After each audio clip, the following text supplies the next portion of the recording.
Good morning. My speech today is going to be an informative speech. It's going to be on the United States Marine Corps. The United States Marine Corps, with its fiercely proud traditions of excellence in combat, its hallowed rituals, and its unbending code of honor, is part of the fabric of American myth. This was said by Thomas E. Ricks in the book Making the Corps in 1997. The 3 points I'm going to be talking to you today is the early history of the Marines, some famous Marines, and the traditions and symbols of the United States Marine Corps. By the end of this speech, what you're going to be getting away with is a knowledge of the basics of the early history of the Marine Corps, these traditions that you'll see from day-to-day life, and also you'll know about a little bit of the history of these famous Marines.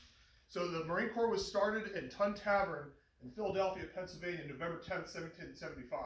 Tun Tavern is was a bar, and nowadays it's been demolished, but there's still a sign that remains in Philadelphia, Pennsylvania. The first commandant of the Marine Corps, the one that started, was Captain Samuel Nichols. What the payment was at the time to join the Marines was he would give you 2 glasses of rum punch and drink inside the bar, give you a uniform and a musket, and then you were going to be a sharpshooter on ships in the Navy. That's what your job in the Marines was back in the day. You were going to be hanging out in the rafters and the masts of the ship and trying to shoot at enemy soldiers. And with that, we had our first amphibious landing at New Providence, Bahamas. And they participated in the first Barbary War against the pirates, which I'm going to be talking about a little bit later on when we talk about famous Marines and the symbols and traditions of the Marine Corps. The famous Marines, there was 2 Marines with 2 Medals of Honor. It was Dan Daly and Smedley Butler. Louis Kukela was awarded both the Navy and the Army Medal of Honor in World War I. Bernice R. Moore was the first African-American fighter pilot and female African-American fighter pilot. And that came from the Marine Corps, which is not normally shown as a progressive branch of service. Pedro de Valle was the first Hispanic lieutenant general in the United States Army, and his participation in the Battle of Okinawa was fundamental. And going back to our talk about the first Barbary War, Lieutenant Presley O'Bannon was the first American to raise the U.S. flag on foreign soil as a result of combat. So during that battle, Lieutenant Presley O'Bannon fought against the Barbary pirates and was awarded what is now known as the Mameluke sword that officers in the Marine Corps still carry to this very day by the Prince of Derna, which is now modern-day Libya. The traditions that we're going to be talking about is the eagle, globe, and anchor. You see it all the time in the Marine Corps uniform. The eagle represents the nation.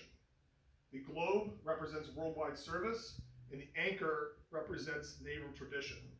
The eagle itself has a banner. It says Semper Fidelis, which is the motto of the Marine Corps, which means always faithful. The Marine Corps hymn is sung with From the Halls of Montezuma to the Shores of Tripoli.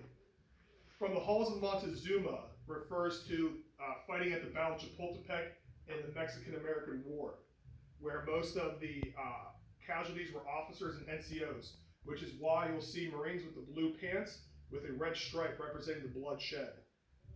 The Shores of Tripoli was what we talked about with Lieutenant Presley O'Bannon, where the Tripoli was where Derna and Libya, modern-day Libya, is now located. The nicknames. So the nicknames of the Marines are Devil Dogs. It comes from World War I, from the Germans calling us Devil Dogs, or Teufelhunden in German, which translates to Devil Dogs, because of our ferocious fighting spirit against them. Jarhead. A lot of Marines are called Jarhead.